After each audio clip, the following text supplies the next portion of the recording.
Vous avez vu des chars encaisser des coups de toutes sortes, avec des résultats très variés. Mais que se passe-t-il concrètement à l'intérieur d'un char Abrams quand il est touché? Et est-ce vraiment différent pour son équipage comparé aux autres chars qui semblent se livrer à une compétition pour savoir lequel envoie sa tourelle le plus loin? Pour répondre à tout cela, il faut d'abord comprendre ce qui tente de pénétrer l'engin, comment ça tente d'entrer et ce que l'Abrams a été spécifiquement conçu pour y faire. Mais avant même cela, il faut savoir d'où vient ce char, parce que c'est ce qui donne du sens à tout le reste. Au début des années 1960, les États-Unis avaient un sérieux problème de blindés. Le M60, qui était alors le char de combat principal en première ligne de l'armée américaine, n'était pas vraiment une conception nouvelle, mais le dernier d'une longue série d'améliorations remontant directement à la Seconde Guerre mondiale. Et au regard de ce qui apparaissait de l'autre côté du rideau de fer, il prenait du retard rapidement. Et ce qui apparaissait de l'autre côté était franchement alarmant. Les Soviétiques alignaient le T-62 avec un canon lisse de 115 mm, le premier jamais monté sur un char de production. Il tirait désormais des projectiles perforants à ailettes stabilisatrices capables de menacer le blindage occidental à longue portée. Et derrière le T-62, il y avait le T-64, qui allait encore plus loin en introduisant un chargeur automatique et en réduisant l'équipage à 3 hommes. Les Soviétiques, outre le fait de construire de meilleurs chars, en construisaient également davantage. Et le bon vieux M60, peu importe le nombre de fois qu'on le modernisait, ne pouvait tout simplement pas suivre le rythme. L'Amérique avait besoin de quelque chose d'entièrement nouveau, conçu de zéro. Le secrétaire à la défense américain commença donc à travailler avec l'Allemagne de l'Ouest sur un projet commun pour développer un char de nouvelle génération que les deux pays utiliseraient, l'ambitieux projet MBT-70, visant à dépasser d'un seul bond tout ce que les Soviétiques possédaient et à neutraliser leur supériorité numérique en changeant complètement le paradigme de la guerre blindée. C'était la théorie. En pratique, ce fut un désastre. L'engin était trop complexe, peu fiable, impossible à produire et à maintenir en quantité réelle. Les Américains et les Allemands n'étaient pas d'accord sur pratiquement chaque décision de conception importante. Et sans grande surprise, tout le programme finit par s'effondrer. Mais ce ne fut pas totalement inutile, car la technologie, les leçons d'ingénierie et les échecs alimentèrent directement une nouvelle conception qui, elle, allait réellement fonctionner. Pour les Allemands, cela évolua finalement vers le Léopard 2. Mais les Américains lancèrent un nouveau programme désigné X-Men. Et toute la philosophie était à l'opposé du MBT-70. Plus de bricolage avec des chargeurs automatiques et une complexité inutile, mais de la technologie éprouvée et fiable. Construire quelque chose qui fonctionne vraiment, qu'on peut se permettre de produire en grand nombre et qui domine le champ de bataille par l'excellence dans les caractéristiques fondamentales, à savoir la puissance de feu, la protection et la mobilité, plutôt que par des gadgets sophistiqués qui tombent en panne au pire moment. Un peu comme peaufiner son jab et son direct au lieu de travailler sur des combinaisons à 15 coups irréalistes qui vous vaudraient un knock-out. Le char qu'ils conçurent finalement fut baptisé du nom du général Creighton Williams Abrams Jr., l'un des commandants de blindés les plus offensifs et les plus efficaces de la Seconde Guerre mondiale. Avant d'entrer dans la façon dont l'Abrams fut conçu pour encaisser les coups, clarifions un premier choix de conception, armer l'Abrams d'un canon rayé de 105 mm, au lieu du canon lisse de 120 mm que tout le monde savait déjà indispensable. Le 120 mm allait devenir nécessaire tôt ou tard, c'était une certitude, car la prochaine génération de blindés soviétiques allait l'exiger. Mais l'armée choisit le 105 mm existant pour la première série de production parce que c'était un canon déjà éprouvé, et la voie de modernisation vers le 120 mm était intégrée dans la conception dès le premier jour. Le canon était donc réglé, du moins pour l'immédiat. Mais la véritable percée de l'Abrams, c'était en réalité le blindage. Les Britanniques avaient développé quelque chose de genuinement nouveau pour la protection des chars, ce qu'on appelle désormais le blindage composite. Les Américains l'avaient initialement rejeté, mais allaient plus tard, disons, s'en inspirer librement. Faites-en ce que vous voulez. Quoi qu'il en soit, au lieu d'épaisses plaques d'acier façon Seconde Guerre mondiale, ce blindage utilisait des couches de matériaux entièrement différents, comme des carreaux de céramique, des plaques métalliques, du Kevlar et des composites plastiques, le tout assemblé en sandwich dans une seule structure. Chaque couche traitait les menaces entrantes d'une façon différente, rendant la protection globale bien plus efficace. Les carreaux de céramique, par exemple, sont extrêmement durs. Quand un projectile cinétique les frappe, ils se brisent à l'impact.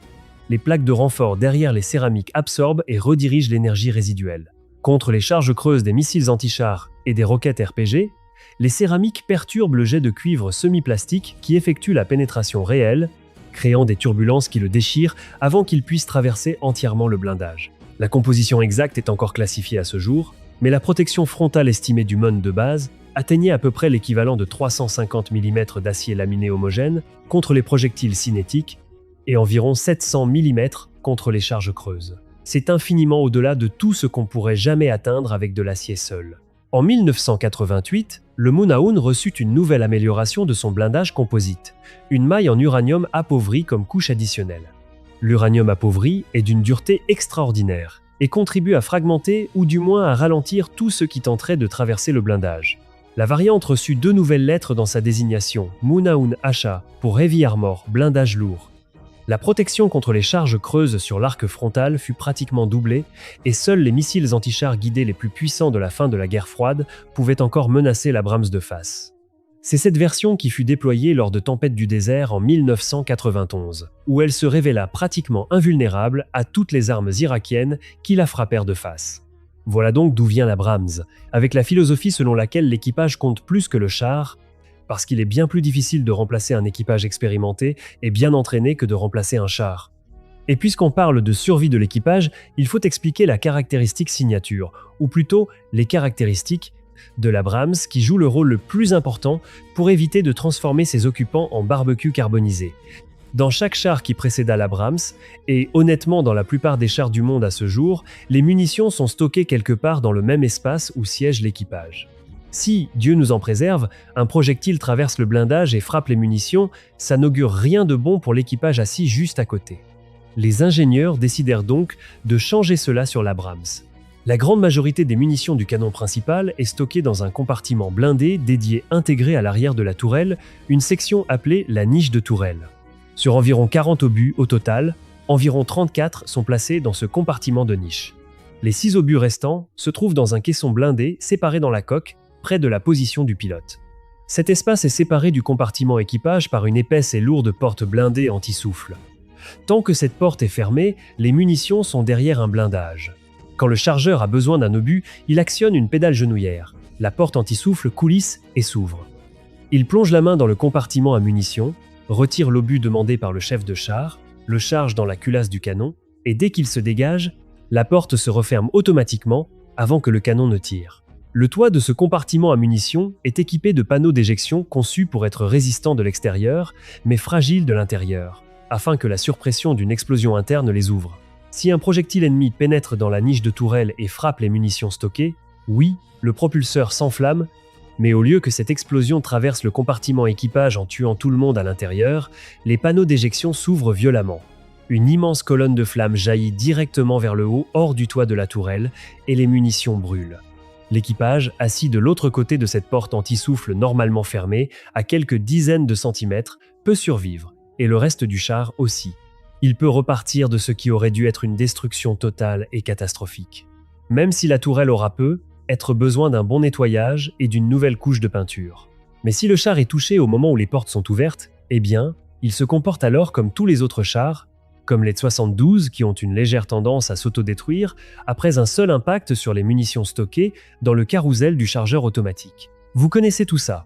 L'Abrams fut le premier à entrer en production de masse avec ce système de stockage des munitions. Cela entraîne bien sûr quelques inconvénients, mais si vous me demandez, je préfère être à l'intérieur d'un Abrams que d'être assis sur toutes les munitions du canon principal, comme dans les versions de 72.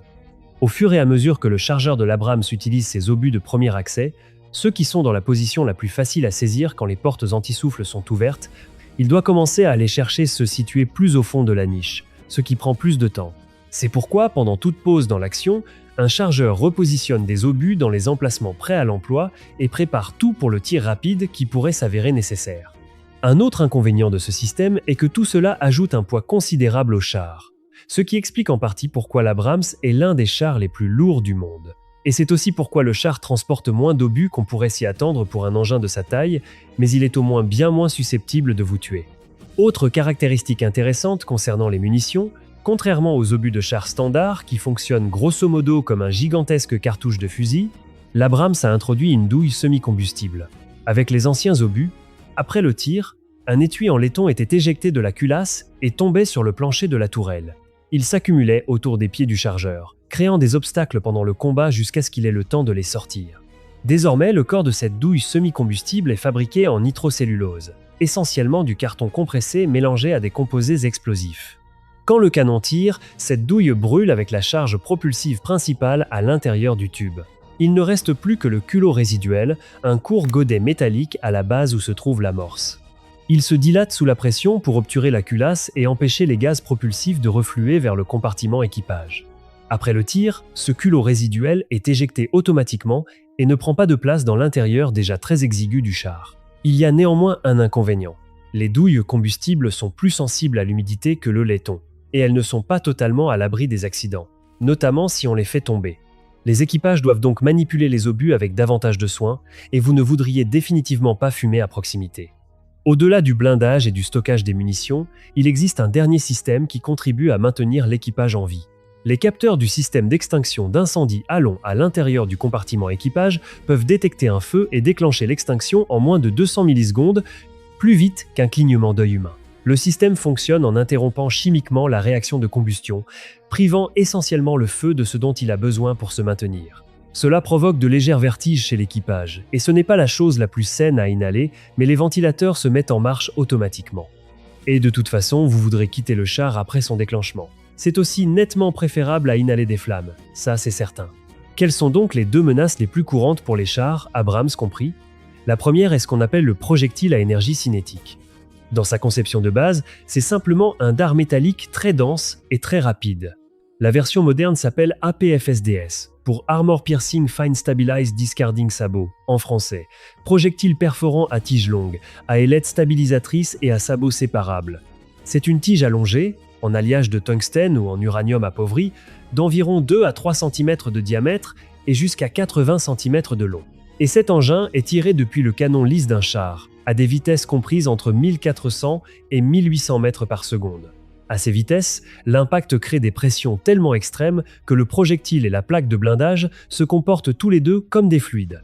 Le dard ne traverse pas le blindage comme un clou à travers du bois. Il s'érode à travers, poussant latéralement le matériau du blindage au fur et à mesure qu'il creuse de plus en plus profond. Et s'il conserve assez d'énergie pour traverser entièrement, les restes du projectile, désormais des fragments métalliques portés au blanc, ainsi que des morceaux de la surface intérieure du blindage arrachés par l'impact, se répandent dans le compartiment équipage comme une décharge de chevrotine dopée au maximum.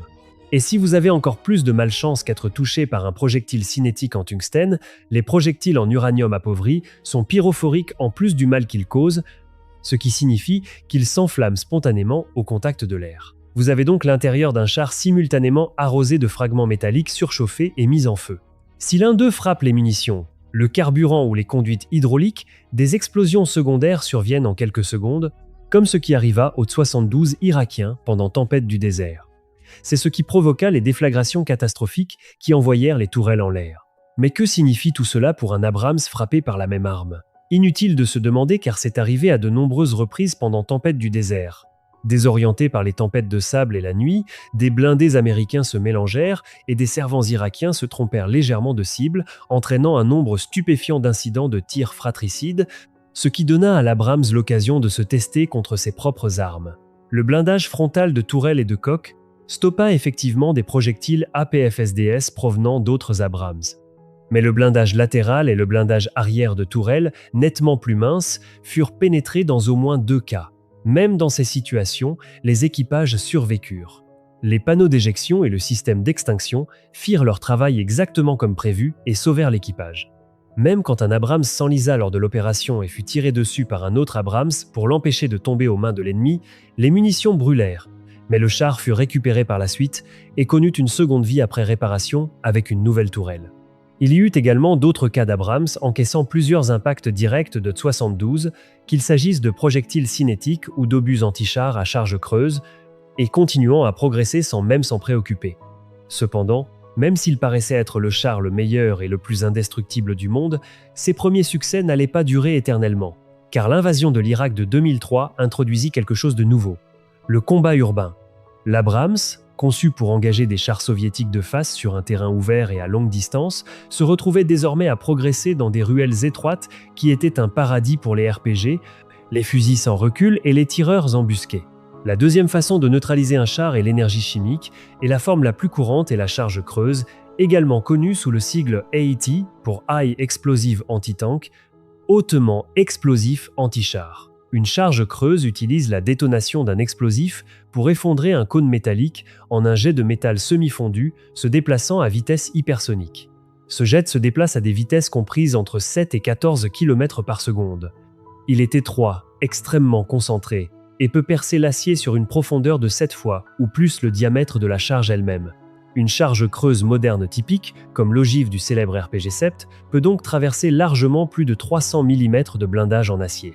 Quand ce jet perce le blindage d'un char, il crée un trou étroit d'environ 10 mm de diamètre et injecte dans le compartiment équipage un flux de fragments métalliques surchauffés et d'éclats de blindage.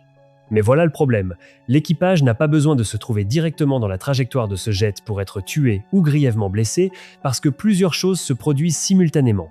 Les éclats se dispersent dans le compartiment équipage à grande vitesse, exactement comme des éclats de grenade, comme si quelqu'un en avait lancé une à l'intérieur. En même temps, une onde de surpression soudaine et violente se produit dans le char. Et parce que l'espace est confiné, cette surpression est dramatiquement pire qu'en plein air et peut provoquer des ruptures de tympan et de poumons. Sans parler de toutes les matières inflammables à l'intérieur du char qu'on ne voudrait vraiment pas voir s'enflammer pendant qu'on y est encore. Concernant l'évacuation du char, l'Abrams dispose de 3 trappes pour 4 membres d'équipage. Le chef de char et le chargeur ont chacun leur propre trappe sur le toit de la tourelle, côte à côte, et elles sont assistées par des ressorts pour pouvoir les ouvrir et se hisser à travers en quelques secondes.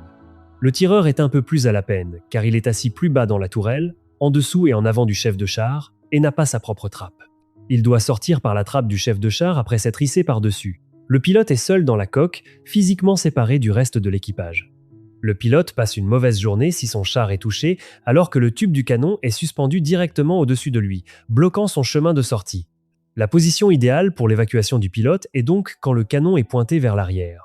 Par ailleurs, il n'y a pas de trappe de plancher dans l'Abrams, car elle rendrait le char bien plus vulnérable aux mines et aux engins explosifs improvisés. Tandis qu'en pratique, les trappes ventrales sont peu pratiques et lentes à utiliser, et on a bien plus de chances de sortir par la trappe de toit. Il existe d'ailleurs un cas où un équipage retourna accidentellement son Abrams à l'entraînement et ne put en sortir jusqu'à l'arrivée du véhicule de dépannage pour remettre le char sur ses chenilles. Chaque membre d'équipage porte une combinaison de servants de véhicules blindés en Nomex, un tissu résistant aux flammes, pour gagner un peu de temps pour sortir du char en cas d'incendie.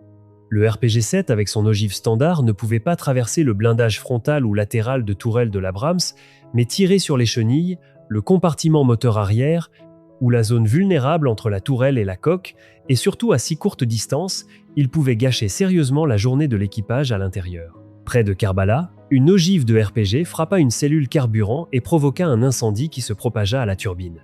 L'équipage ne parvint pas à l'éteindre, dut abandonner le char, et celui-ci brûla entièrement. Lors de la bataille de Bagdad, un Abrams fut touché par plusieurs tirs de mitrailleuses lourdes qui percèrent une poche de carburant extérieure, déclenchant un incendie qui atteignit le moteur. Même résultat, le char fut perdu. Cependant, l'équipage survécut comme prévu.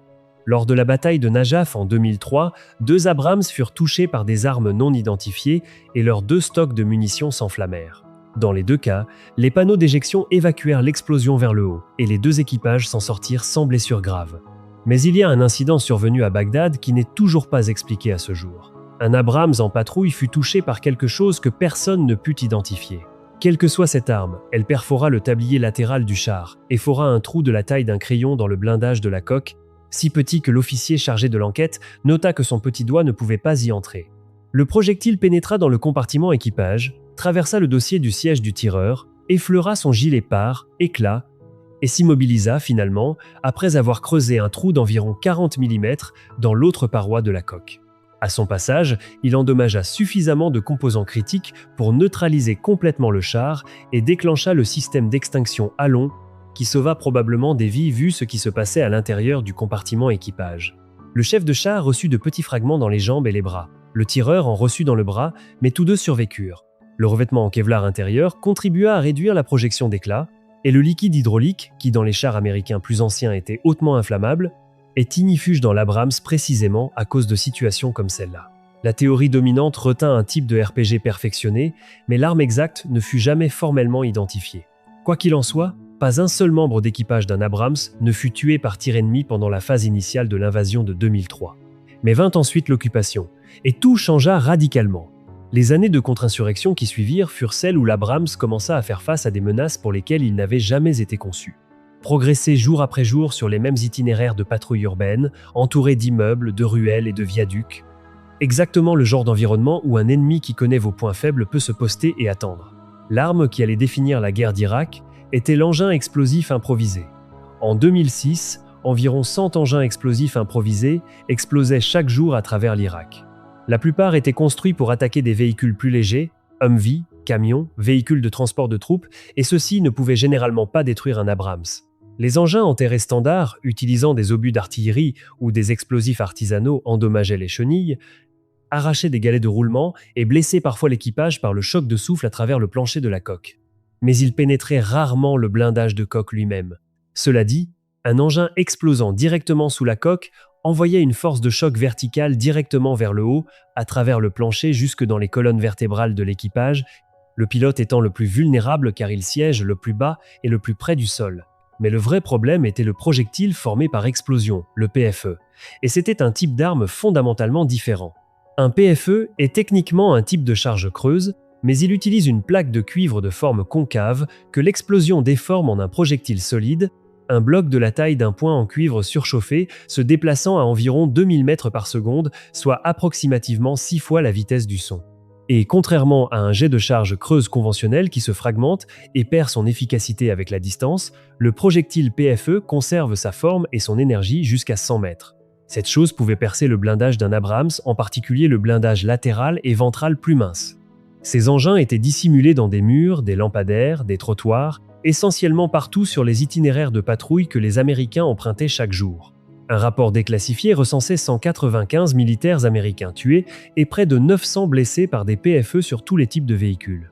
Un impact sur le tablier latéral ou la flanc de coque était parfois arrêté par le blindage réactif ajouté dans le cadre de la modernisation TUSC. Mais un impact net sur une zone non protégée comme le blindage ventral pouvait enfoncer ce projectile de cuivre directement dans le compartiment équipage. Le 6 juin 2006, 2 des 4 membres d'équipage d'un Muna-2 Abrams furent tués à Bagdad lorsqu'un engin explosif improvise explosa à proximité de leur char. Ce fut l'un des premiers cas confirmés de membres d'équipage d'un Abrams tués par une action ennemie alors qu'ils se trouvaient à l'intérieur de leur véhicule. Le 2 août 2006, le sergent des Marines George M. Seulois fut mortellement blessé lorsque son Munaoun fut touché par 2 engins explosifs improvisés dans la province d'Al-Anbar. Quand les Abrams de l'armée irakienne affrontèrent Daesh à partir de 2014, le tableau empira considérablement. Il s'agissait cependant de variantes d'exportation Munaoun M, ce qui signifie qu'elles ne disposaient pas de la couche de blindage en uranium appauvri. C'étaient des versions dégradées de ce que les Américains avaient utilisé. Par-dessus tout, elles étaient pour la plupart mal entretenues et opérées par des équipages ayant reçu une formation minimale comparée aux équipages américains. Et pour aggraver encore les choses, Daesh disposait du missile anti-char Cornet avec une ogive en tandem conçue pour neutraliser le blindage réactif, même si les chars irakiens avaient la chance d'en être équipés. Les pertes irakiennes furent sévères. Environ un tiers des 140 Abrams livrés à l'Irak furent soit détruits, soit capturés par Daesh et durent ensuite être détruits par des frappes aériennes américaines. Mais la cause principale n'était pas une défaillance de la conception du char, mais davantage une utilisation inadaptée sur le champ de bataille. Le chapitre le plus récent est bien sûr l'Ukraine, où l'on pourrait dire qu'une situation similaire s'est produite. Les États-Unis livrèrent 30 et un M1A, un SA Abrams à l'Ukraine. Même scénario qu'en Irak, configuration d'exportation de chars plus anciens, utilisés et en mauvais état. Et par-dessus tout, le champ de bataille sur lequel ils firent leur entrée ne ressemblait à rien de ce que l'Abrams avait affronté auparavant, avec des drones désormais en jeu parmi les systèmes anti-chars les plus perfectionnés. La première perte confirmée survint seulement 3 jours après leur première apparition au combat, due à un drone FPV. Bien sûr, l'impact provoqua un incendie extérieur. L'équipage s'éjecta, puis un second drone frappa le char à nouveau, enflammant les munitions. Les panneaux d'éjection fonctionnèrent comme prévu, évacuant l'explosion vers le haut, mais le char fut brûlé et détruit. Un scénario qui allait se répéter à travers l'Ukraine avec tous les chars, pas seulement l'Abrams.